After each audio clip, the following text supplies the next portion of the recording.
Oi, galera, tudo bom com vocês? Oi, hoje nós vamos falar um pouquinho sobre a Revolução Inglesa. Na aula passada, antes do nosso recesso, a professora já postou um vídeo da Débora Ladim, onde falava também sobre esse tema. Para que a gente memorize mais facilmente, para que haja uma melhor compreensão sobre o assunto, então a professora resolveu fazer uma explicação utilizando esses slides para vocês ir visualizando e compreendendo então o nosso texto. Todo esse slide foi criado a partir do nosso material didático, do nosso livro de história, e ele inicia lá na página 118. Se vocês quiserem depois fazer uma leitura para melhor compreender, vocês poderão então também estar lendo o assunto abordado lá, tá? Então vamos falar um pouquinho sobre a Revolução Inglesa, né? A gente sabe que uma revolução ela não acontece da noite para o dia, ela vem sendo uma consequência, na verdade, né, de vários acontecimentos, de mudanças que vão ocorrendo, que vão se desenrolando. Então, o processo que se deu revolucionário na Inglaterra do século XVII, ele tem as raízes em mudanças que aconteciam na sociedade, na economia, né? Isso antes mesmo da Revolução do século XVII, tá? Já na dinastia Tudor, durante essa dinastia, no governo do Henrique VIII e da Elizabeth I, a Inglaterra já estava se transformando, já estava se tornando uma grande potência, tá? Uma potência econômica. Por exemplo, ela liderava a indústria têxtil, né? A grande produção de carvão e também tinha um domínio muito grande no comércio marítimo. Na verdade, a Holanda era a maior líder no comércio marítimo, né? Só que a Inglaterra já vinha se destacando também nessa situação, tá? No início do século XVII, os comerciantes industriais e armadores, eles constituíram uma burguesia bastante atuante, bem próspera, né? E começou a exigir também a sua participação nas questões econômicas, decisões tomadas. E aí, como a Inglaterra se diferenciava muito de outros lugares, era um país absolutista, mais parlamentarista, né? Existiam, então, vários grupos que faziam oposição ou eram situação ao governo, ao monarca, tá? Então, aqui nós temos, né, o processo revolucionário que se desenrolou na Inglaterra no século XVII, tem suas raízes nas mudanças socioeconômicas que vinham ocorrendo, então, na dinastia Tudor, já desde aquela época do Henrique VIII, que foi quem criou a religião anglicana e que tornou ela oficial, né, do reino, e da Elizabeth, então, sua filha Elizabeth I, tá, que foi uma grande governante, né. E aí, como exemplo desse poder todo da Inglaterra, nós temos a política mercantilista, né, que é a única nação que vencia a Inglaterra no comércio marítimo era a Holanda, e a produção têxtil, a produção de carvão, a burguesia que cada vez se tornava mais forte, porque existia também outros aspectos que foram importantes, por exemplo, o capitalismo. O capitalismo não se tornou um aspecto importante só nas cidades, como em muitos lugares. Até no campo ele influenciou fortemente, tá? No chamado cercamento. O que foram esses cercamentos? Na verdade, nós tínhamos, por exemplo, no campo, uma pequena nobreza rural, que era chamada de gentry, certo? Eles começaram a enriquecer praticando uma agricultura comercial, não era mais de subsistência como os camponeses. Eles faziam comércio a partir daquilo que eles produziam. E tinha também os yemen, tá? Que eram médios e pequenos proprietários rural que também estavam prosperando. Já que eles prosperavam comercialmente, eles começaram a ter poder, eles começaram a tomar posse de terras de outras pessoas, começaram a cercar essas terras, a tomar esses territórios, muitas vezes comprando também, mas muitas vezes se impondo e tomando a força, fazendo com que esses pequenos camponeses tivessem que sair dali, migrar para outros locais, tá? E aí começaram a fazer grandes criações de ovelhas, né? Por quê? Porque a lã era necessário, né, para fazer o tecido, tá? Para fazer a linha, né, o fio para a indústria têxtil. Então, na verdade, nós vamos ter agora uma produção agrícola destinada à indústria, né, que vai também auxiliar para a Revolução Industrial, que vai ser a Inglaterra pioneira nessa Revolução Industrial, justamente devido a esse processo, esse aspecto, né, de cercamento, porque o capitalismo não vai ficar somente no território urbano, mas também vai alcançar os limites do território rural. Tá?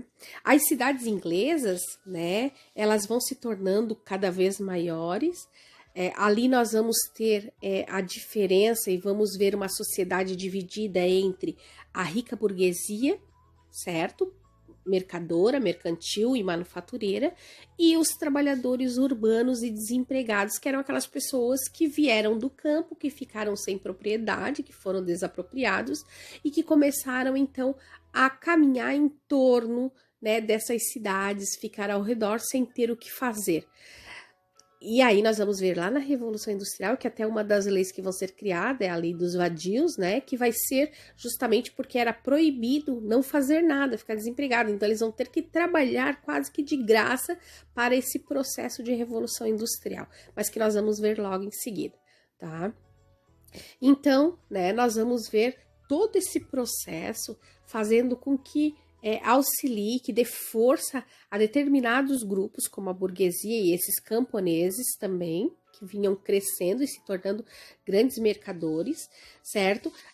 Influenciando o governo dos próximos reis, né? Como caso, então, nós vamos ter a dinastia Stuart iniciando, depois da Elizabeth, na sua morte em 1603, nós vamos ter o seu primo assumindo, Jaime I. Tá? Ele era rei da Escócia, acabou assumindo o trono também aqui na Inglaterra, certo? Então, assim, logo de início que ele toma o poder, ele vai submeter todas as pessoas, todos os seus súditos, ou seja, a Inglaterra, ao anglicanismo, ou seja, tornando ela oficial. Ela já era oficial, mas vai obrigar as pessoas a seguir. É claro que isso vai descontentar quem não seguia essa religião, né? Católicos, puritanos, que eram os calvinistas, né? Outros tipos de protestantes, tá? O anglicanismo é uma religião protestante, mas existiam várias outras. Então, eles acabam ficando descontentes, certo? E aí, além dessa imposição, o rei vai criar algumas, como é que eu vou dizer, alguns impostos, políticas de extorsão tributária, assim, que o parlamento ainda vai ficar mais descontente ainda, tá? Então, assim, dentro do parlamento, que era dividido entre a Câmara dos Comuns e a Câmara dos Lordes, né? Dos comuns, que eram representantes da burguesia, e ali dos gentries, que eram os nobres produtores agrícolas, e a Câmara dos Lordes, que era a igreja, né, e a alta burguesia, a alta nobreza, tá? Então, dentro desse parlamento, as pessoas, muitos deles eram representantes dos puritanos e ficaram descontentes com essa imposição de ter que agora seguir a religião anglicana, né? De que todos os súditos tinham que seguir, então, o anglicanismo, né? E aí, o rei, vendo essa oposição do parlamento, essa forte oposição, ele acaba fechando o parlamento, tá? Algo que vai chocar muito, porque a Inglaterra sempre foi parlamentarista, né? Se tornou parlamentarista e sempre teve isso muito forte na sua cultura, de que o rei não tinha autoridade, mas sempre tinha a aliança do parlamento, certo? E aí, nesse momento, ele quebra isso, né? Esse rompe, né, querendo se tornar autoritário, mas o parlamento era um parlamento muito forte. E até porque o Jaime I, ele era rei da Escócia, então ele, na verdade, ele veio, mas ele não conhecia muito, isso era algo negativo, né? Não conhecia muito a história, aliás, a cultura e o povo inglês, tá? A partir disso, fechando o parlamento, vai haver uma disputa muito grande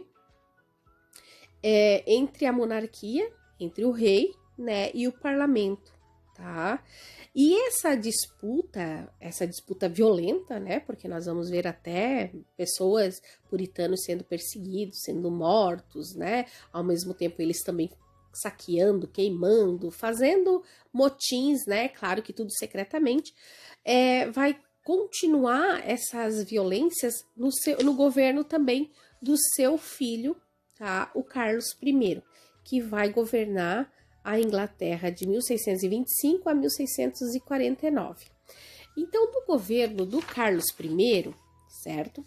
Ele vai em 1628, por exemplo, aprovar,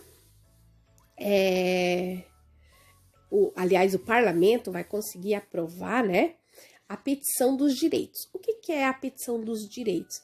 Era, na verdade, um documento, certo? Que declarava ilegal qualquer tributação, né, que o rei fizesse, tá? Sem o consentimento do parlamento, tá? Então, assim, ele não podia tomar nenhuma decisão de fazer nenhum imposto ou algo, aprovar alguma coisa que não tivesse a aprovação também do parlamento, né? Essa aprovação seria arbitrária, tá? Carlos I, claro, né? Ele não vai aceitar essa imposição do parlamento, certo? Porque já existia, né, um confronto entre eles. E aí acaba deixando, assim, de lado o parlamento por 11 anos, tá? Ele não chama para nenhuma convocação, para não pedir nenhuma autorização. E ele também começa, então, a fazer uma série de medidas arbitrárias, né, que seria dentro desse pensamento, dentro dessa petição de direitos, seria, então, realmente leis arbitrárias, como restaurar taxas, criar tributos, certo? Eles começa a vender cargos públicos, cria vários impostos, vai criar um imposto que é chamado chip money, que na verdade é cobrar uma tributação das cidades portuárias, que ali tinha uma grande burguesia, vários comerciantes. Então, é claro que isso vai gerar um protesto muito grande, né, dos parlamentares e dessa burguesia, desses comerciantes que não aguentavam mais a taxação de tributos extorsivos, né, que vinha acontecendo por parte do Carlos I, tá? Aí, em 1640, o Carlos I resolve, então, convocar o parlamento e pedir que fosse feito um aumento de imposto para que ele pudesse continuar financiando uma guerra que acontecia entre a Inglaterra e os escoceses calvinistas, porque o Carlos I resolveu impor a religião anglicana à Escócia, e os calvinistas, os puritanos, não aceitavam, então acabou gerando uma guerra, tá? Como havia esse confronto entre o parlamento e o rei e a monarquia, o parlamento acabou aproveitando essa situação, né, e anulou, não aceitou, na verdade, essa solicitação do rei. Na verdade, não foi aprovado esse aumento de imposto para sustentar essa guerra contra a Escócia, tá? E também, além disso, eles criaram uma lei que impedia que o rei dissolvesse o parlamento. Então, ele foi feito o parlamento, novamente pelo rei, que tinha ficado 11 anos assim, abandonado, né? Depois de dissolvido, ficou 11 anos sem ter ligação nenhuma com o governo. Depois ele convoca novamente o parlamento para pedir que fosse feito para ter um poder popular. Então, ele convocou esse parlamento para haver essa aprovação popular, para que não houvesse mais revolta, né? Ainda desse aumento para sustentar essa guerra. E o parlamento volta, não faz não aceita esse aumento de imposto e ainda cria uma lei que não pode ser dissolvido esse parlamento, tá? Carlos acaba sentindo, então, que a sua autoridade fica bem ameaçada e resolve invadir, então, a Câmara dos Comuns, que era formada, principalmente, a grande maioria era formada por puritanos, né, que não aceitavam a religião anglicana. O objetivo era principalmente porque ele sabia que os puritanos eram, assim, líderes dentro dessa revolta, né, contra o seu governo, contra o seu poder, e esses puritanos não estavam mais naquele momento dentro da Câmara, já tinham saído, já tinham buscado apoio, já tinham feito um grupo, já tinham formado um exército para lutar contra a Guarda Real. E aí começa na Inglaterra, então, a chamada Revolução Puritana, que vai ser, né, uma guerra civil, que vai acontecer de 1642 a 1649, ou seja, ingleses contra ingleses. Só que de um lado o rei e a sua guarda, e do outro lado, então, puritanos, né, e outras pessoas que apoiavam esses puritanos, tá? Então, nós vamos ter dois exércitos. O exército parlamentar, que também é chamado de cabeça redonda, porque eram os parlamentares, né? Eram os puritanos que tinham cabelo curto, e o exército do rei, os membros que faziam parte do seu grupo, que lhe auxiliavam, eram os chamados cavaleiros. Então, do lado, cabeças redondas, do outro lado, os cavaleiros, tá? Quem é que apoiava o rei? Quem apoiava o rei era a alta nobreza, certo? Que vivia do luxo, né? Os burgueses que eram favorecidos, certo? Que tinham sempre uns que se favoreciam muito mais do que outros. O clero, principalmente anglicano, e os católicos, que eram contra os puritanos, que eram contra os outros protestantes calvinistas. Já do outro lado, do exército do parlamento, né, os cabeças redondas, nós vamos ter a formação da burguesia, manufatureira e mercantil, e os proprietários rurais, os gentes e o homem, tá? Que lutavam, então, contra o rei, certo? A burguesia e esses proprietários rurais, que faziam parte, né, da Câmara, então, que nós temos ali na página 119, da Câmara dos Comuns, tá? Dos Lords, então, acabaram apoiando o rei, certo? Um dos grandes líderes dessa revolução, que apoiava o exército, os cabeças redondas, foi o Oliver Cromwell, tá? O Oliver Cromwell, na verdade, ele se torna o próximo governante da Inglaterra, certo?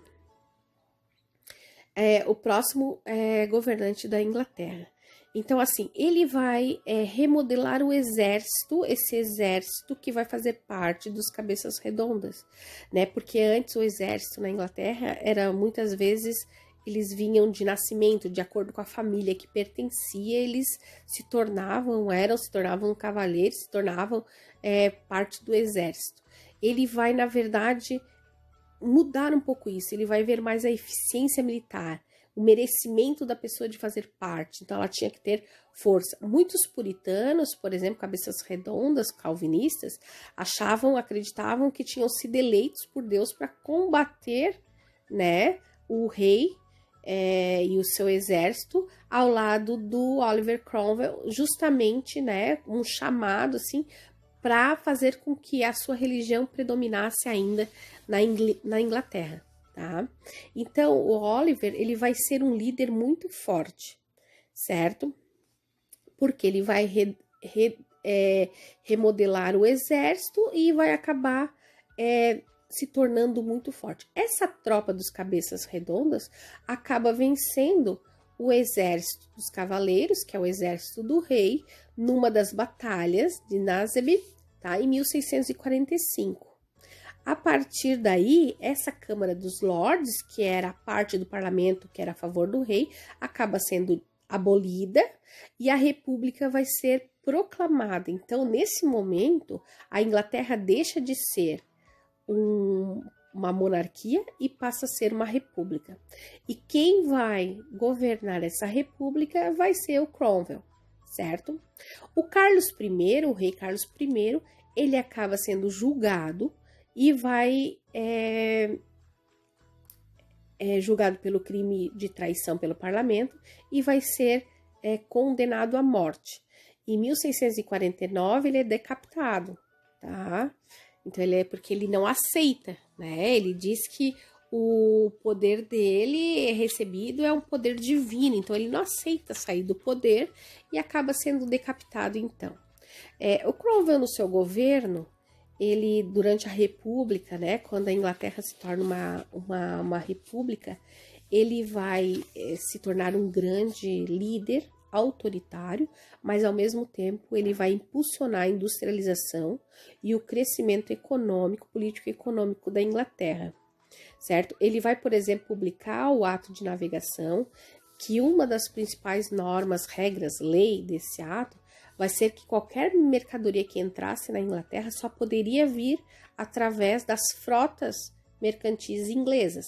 Nenhuma outra embarcação poderia fazer o comércio de mercadorias ou seja, o transporte de mercadorias que viriam para a Inglaterra. Então, os barcos ingleses tiveram que ser utilizados, né, por várias outras nações, por vários outros países, outros reinos, para poder levar o seu produto para a Inglaterra.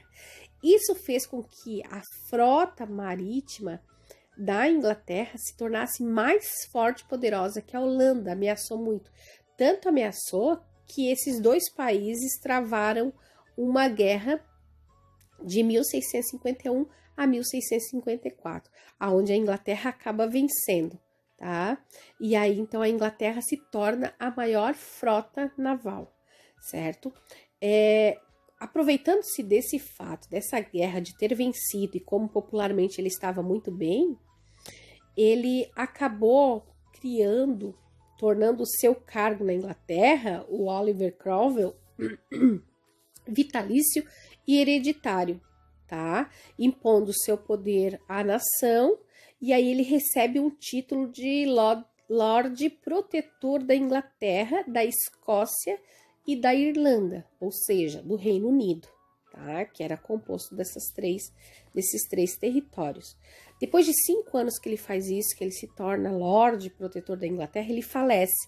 E quem vai assumir, então, já que era hereditário, quem vai assumir vai ser o seu filho Ricardo. O Ricardo, ele não tinha um apoio muito forte, as pessoas não gostavam dele, ele não tinha um apoio muito forte do exército. Então começaram a haver vários movimentos populares, principalmente pelos niveladores e cavadores, né? Eles pediam várias mudanças, como direito ao voto para todo mundo, separação entre igreja e Estado, fim do dízimo da igreja anglicana, proteção à pequena propriedade, né? E tinham também os grupos dos cavadores que falavam na igualdade, fraternidade dos primeiros cristãos. Então, existiam vários movimentos. Temendo a esses movimentos e que fosse crescendo cada vez mais e dando força a outros grupos, né? O parlamento resolveu, então, fazer com que a república chegasse ao seu fim, tirar o Ricardo do poder e voltar à monarquia. Então, nesse momento, devido ao enfraquecimento político, né, do Ricardo, a Inglaterra o parlamento acaba tornando a Inglaterra novamente uma monarquia. E daí, por ironia do destino, eles vão chamar o filho do Carlos I para ser coroado rei, tá? O Carlos, aí que recebe o título de Carlos II. De 1660 a 1685, o Carlos II, então, entra em cena na política, né? Embora ele se declare estar no poder, ser um rei por direito divino, ele sabia que ele estava ali mesmo porque foi o parlamento que chamou ele para tomar o poder, certo? Quando ele toma o poder, ele começa a botar as manguinhas de fora, certo? Começa a querer dizer que a monarquia é forte, que o seu poder que ele deve prevalecer, vai querer se tornar absoluto, né? contrariando muito o parlamento em determinados momentos, até vai desenterrar o corpo do Cromwell, do Oliver, né?